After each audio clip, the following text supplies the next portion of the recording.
இறைவன் அருளிய பாடல்களை சிந்திப்போமாக. காணலாம் பரமேற்கு இறந்தது ஓர் வானிலாப் பொருளை இங்குவோர் பார்ப்பு என பாணனேன் பற்று ஆக்கையை விட்டு உன்னை பூணுமாறு அறியேன் புலன் போற்றியே. காணலாம் பரமேற்கு இறந்ததுவோர் வானிலாப் பொருளை இங்குவோர் பார்ப்பென பாணனேன் பாடிற்று ஆக்கையை விட்டு உனை பூணுமாறு அறியேன் புலன் போற்றியே என்பது பாடல் வரிகளாக நமக்கு அமைந்திருக்கிறது. தற்பொழுது நாம் பாடலுக்குரிய பொருளை சிந்திப்போமாக. கற்கு இறந்து என்றால் ஊனக்கண் காண இயலாது என்று பொருள்.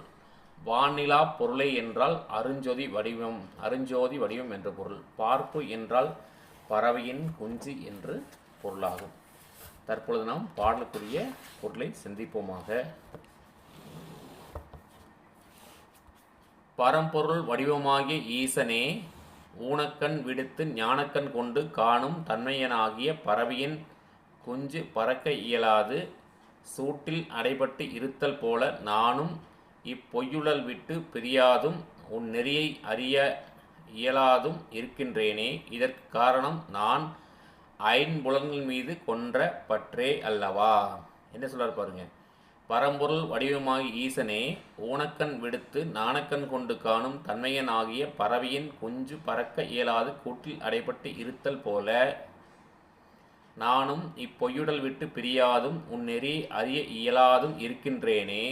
இதற்கு காரணம் நான் ஐம்புலன்கள் மீதும் கொண்டுள்ள பற்றல்லவா என்று சுவாமிகள் நமக்கு கூறுகிறார். கூட்டுக்குள் அடைந்த பறவையின் குஞ்சானது பறக்கும் சக்தி பெறாது அங்கேயே தங்கியிருத்தல் போல நானும் பிறவிடல் விட்டு வெளியேறாது இருப்பது ஐம்புலன்கள் கொண்ட உடலின் மீதான பற்றே காரணமாகிறது என்பதை தெளிவுபடுத்துகின்றார். சுவாமிகள் நமக்கு இந்த என்ன சொல்கிறார் பாருங்கள். கூட்டுக்குள் அடைந்த பறவையின் குஞ்சானது பறக்கும் சக்தி பெறாது அங்கேயே தங்கியிருத்தல் போல தானும் பிறவியுடல் விட்டு வெளியேறாது இருப்பது ஐம்புலன்கள் கொண்ட உடலின் மீதான பற்றே காரணமாகிறது என்பதை சுவாமிகள் நமக்கு இந்த பாடல் வரிகள் மூலமாக விளக்குகிறார்.